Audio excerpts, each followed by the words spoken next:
Hello friends, welcome back to my YouTube channel. My name is Bhavna. तो आज का हमारा टॉपिक है schedules of Indian constitution. Video start करने से पहले आपको बताना चाहती हूँ कि हमने इंडियन पॉलिटी की सीरीज स्टार्ट की है। अगर आपने प्रीवियस वीडियो नहीं देखी है, लिंक मैं डिस्क्रिप्शन में डाल दूंगी, आप जाके चेक कर सकते हो।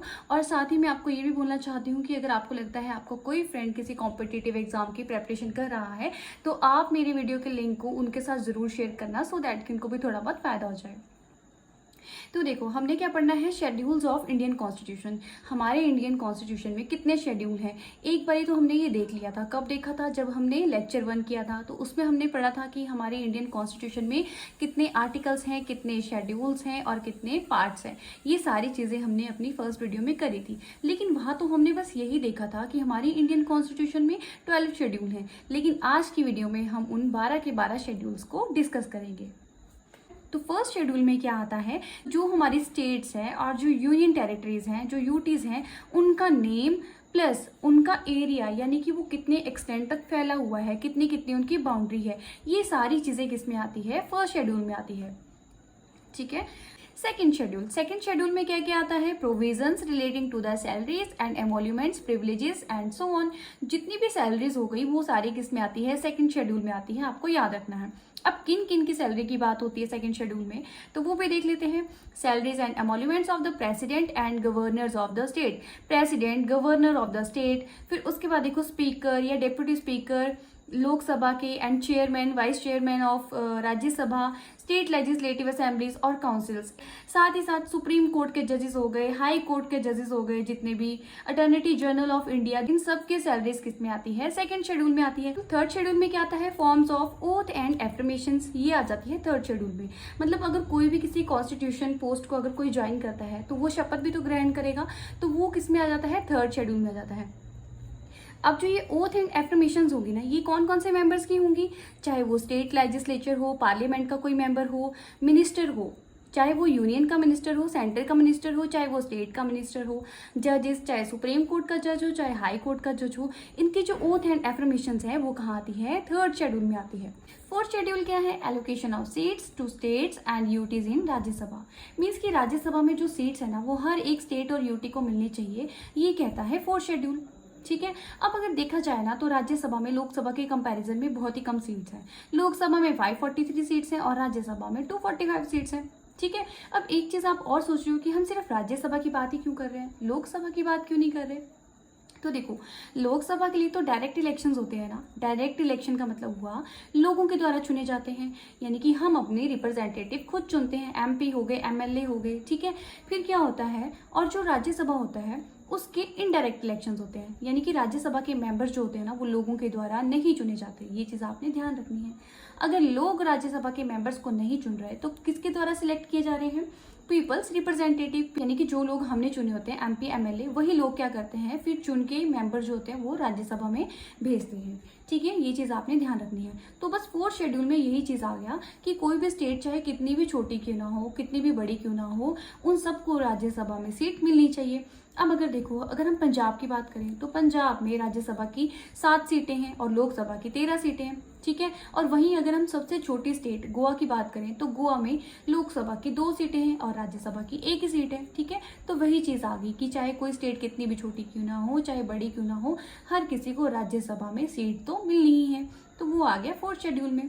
फिफ्थ शेड्यूल और सिक्स्थ शेड्यूल जो है ना, दोनों एक जैसे हैं, तो थोड़ा सा एक छोटा डिफरेंस है, वो आपने ध्यान में रखना है, कंफ्यूज नहीं होना है। फिफ्थ शेड्यूल में क्या आता है, administration and control of schedule areas and ST. Means की टोटल जितनी भी शेड्यूल एरियाज है ना इंडिया में, और जितनी भी शेड्यूल जो ट्राइब्स हो गई वो है, उनका एडमिनिस्ट्रेशन यानी कि उनका जो प्रशासन है वो कहाँ आता है, फिफ्थ शेड्यूल में आता है। लेकिन सिक्स्थ शेड्यूल में क्या आता है, provision relating to the administration of tribal areas of north eastern state. ठीक है। मीन्स की जो नॉर्थ ईस्टर्न स्टेट्स हो गई ना, जैसे कि असम, मेघालय, त्रिपुरा एंड मिजोरम, इनके जो ट्राइबल एरियाज होते हैं उनकी बात करता है शेड्यूल 6। तो शेड्यूल 6 में सिर्फ जो नॉर्थ ईस्टर्न स्टेट है ना, वहाँ के ट्राइबल एरियाज आएंगे, और फिफ्थ में टोटल सारे जितने भी ट्राइबल एरियाज हैं जो शेड्यूल ट्राइब्स हैं वो आ जाती हैं फिफ्थ शेड्यूल में। तो आपने इसमें कंफ्यूज नहीं होना है। सेवंथ शेड्यूल में क्या आता है? सेवंथ शेड्यूल में आता है distribution of power between union and state government. ये तो बहुत ही ज्यादा इजी है, मीन्स कि सेंटर को और जो स्टेट गवर्नमेंट है उनको कितनी कितनी पावर डिस्ट्रीब्यूट कर दी है, वो सेवंथ शेड्यूल में जाता है। और इसमें आपको 3 लिस्ट देखने को मिलती है। पहली आपको यूनियन लिस्ट मिल जाएगी, दूसरी स्टेट लिस्ट एंड तीसरी कॉन्करेंट लिस्ट। अब देखो कुछ सब्जेक्ट, कुछ चीजें ऐसी हैं जो यूनियन लिस्ट में आएगी, जो सेंटर लिस्ट में आएगी, ठीक है, और कुछ सब्जेक्ट ऐसे होंगे जो स्टेट लिस्ट में आएंगी। और कॉन्करेंट लिस्ट क्या हो गया? जो चीजें यूनियन और स्टेट लिस्ट में नहीं आएंगी ना, वो कहाँ पे आ जाएगी? कॉन्करेंट लिस्ट में आ जाएंगी। अब देखो यूनियन लिस्ट में कितने सब्जेक्ट हैं? प्रेजेंटली अगर देखा जाए तो 98 सब्जेक्ट हैं, और ओरिजिनली कितने सब्जेक्ट हैं? 97 है। अब यहाँ से क्वेश्चन ये आ जाता है कि जैसे आपको कोई भी एक ऑप्शन दे देंगे, ठीक है, कोई भी एक सब्जेक्ट दे देंगे और आपको पूछेंगे कि बताओ ये किस में आ रहा है, यूनियन में आ रहा है, स्टेट में आ रहा है या कॉन्करेंट में आ रहा है, ठीक है। तो यूनियन लिस्ट में देखो कौन कौन से सब्जेक्ट आते हैं, जैसे कि डिफेंस हो गया, army, ports, railway, highway, communication, जितनी भी बड़ी बड़ी चीज़ें हो गई ना सारी, वो किस में आती है? यूनियन लिस्ट में आती हैं, ठीक है। अब देखो स्टेट लिस्ट में 59 सब्जेक्ट हैं प्रेजेंटली, लेकिन ओरिजिनली स्टेट लिस्ट में कितने सब्जेक्ट हैं? 66 सब्जेक्ट हैं, ठीक है। अब वो सारे सब्जेक्ट आपको याद नहीं करने हैं, इतना नहीं पूछते एग्जाम में, लेकिन आपको फिर भी थोड़ा बहुत आइडिया होना चाहिए कि कौन कौन सी चीज़ें जो है वो स्टेट लिस्ट में आती हैं, कौन कौन से सब्जेक्ट स्टेट लिस्ट में आते हैं। अब स्टेट लिस्ट में कौन कौन सी चीज़ें आ गई? पुलिस आ गई, पब्लिक हेल्थ जैसे हो गई, हॉस्पिटल, डिस्पेंसरीज, है ना, एग्रीकल्चर, ये सारे सब्जेक्ट किस में आते हैं? स्टेट लिस्ट में आते हैं। वहीं पे अब मैंने क्या बोला कि जो चीज़ें यूनियन में और स्टेट में नहीं आ रही ना, वो कहाँ पे आएंगी? कॉन्करेंट लिस्ट में आएंगी। कॉन्करेंट लिस्ट में प्रेजेंटली कितने सब्जेक्ट हैं? 52 सब्जेक्ट हैं। ओरिजिनली कितने सब्जेक्ट हैं? 47 सब्जेक्ट हैं।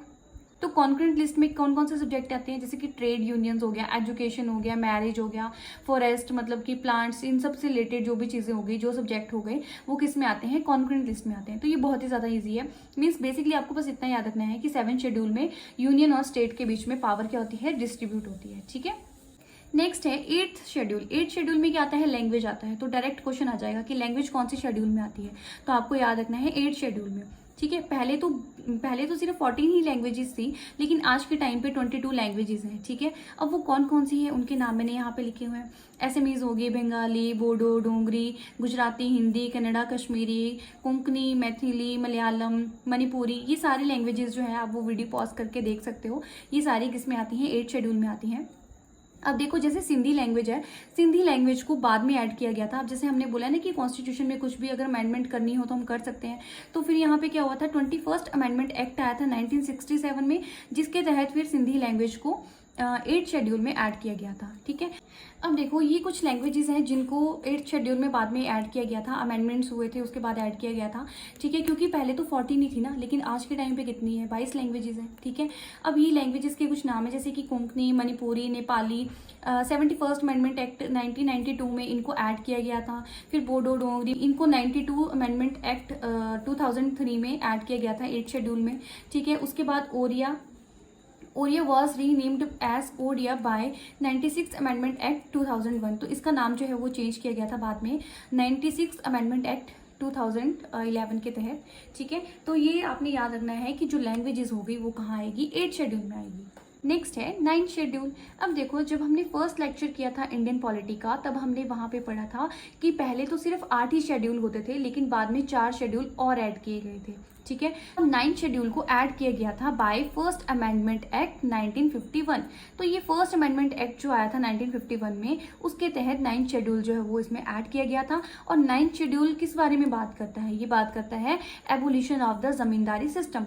मीन्स कि जो जमींदारी सिस्टम है इसको एकदम खत्म करो, अब कोई मतलब कि जमींदारी सिस्टम नहीं होगा, इस बारे में बात करता है 9th शेड्यूल। बस आपको इतनी सी बात याद रखनी है, ठीक है। अब नेक्स्ट क्या है? 10th schedule. ये भी बहुत ज़्यादा इंपॉर्टेंट है। 10th शेड्यूल को भी बाद में ऐड किया गया था। This schedule was added by the 52nd constitutional amendment act 1985।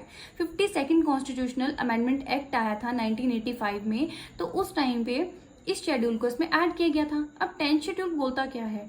Disqualification of the member of the parliament and state legislature on the ground of defection. अब देखो इस चीज़ को आप कैसे समझोगे? फॉर एग्जाम्पल जैसे देखो मुझे इलेक्शंस लड़ने हैं, और इलेक्शंस अगर मुझे लड़ने हैं तो देखो उसके लिए अलग अलग पार्टीज हैं। बीजेपी हो गई, कांग्रेस हो गई, या आम आदमी पार्टी हो गई, या अदर पॉलिटिकल पार्टीज, ठीक है। तो मैं क्या करूँगी? किसी भी एक पार्टी में से इलेक्शन में खड़े हो जाऊँ। फॉर एग्जाम्पल कि मैं कांग्रेस की तरफ से इलेक्शन लड़ रही हूँ, बाद में क्या हुआ ना, आफ्टर इलेक्शन जब मैंने इलेक्शन लड़े तो मैं जीत गई, ठीक है, लेकिन क्या हुआ ना कि फिर मेरी कांग्रेस वाली जो पार्टी है उसके साथ मेरी कुछ बनी नहीं और मैंने क्या किया, किसी और पार्टी की तरफ को स्विच कर लिया। कांग्रेस से इलेक्शन लड़े, जीतने के बाद मैंने क्या किया, फॉर एग्जाम्पल बीजेपी की तरफ को स्विच कर लिया। तो ये चीज़ तो गलत हो गई ना। तो 10th शेड्यूल जो है ना वो यही बोल रहा है कि अगर आप कोई पॉलिटिकल पार्टी ज्वाइन करते हो और आप उसमें जीत जाते हो तो आफ्टर इलेक्शन जो है वो आप पार्टी चेंज नहीं कर सकते हो, उस पार्टी को स्विच नहीं कर सकते हो, ठीक है। और 10th शेड्यूल को एक और नाम से भी जाना जाता है जिसको हम बोलते हैं एंटी डिफेक्शन लॉ। तो ये बहुत ही इंपॉर्टेंट है, आपको याद रखना है।